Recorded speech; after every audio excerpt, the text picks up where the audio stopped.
இனிமே நீ தனியா தான் இந்த பாரத்தை சுமக்கணும். நான் போனதுக்கு அப்புறம் எல்லாரும் சொல்றாங்கன்னு நீ அந்த பூவையும் பொட்டியும் எடுத்துடக்கூடாது. ஏன்னா நீ பிறந்ததுல இருந்தே அதை வச்சுக்கிட்டு இருக்க.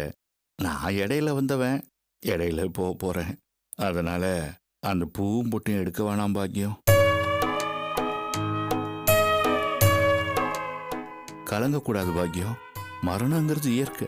அந்த இயற்கையை யாராலும் மாற்ற முடியாது. வாழ்க்கைங்கிறது ஒரு ரயில் பயணம்னு சொல்லுவாங்க.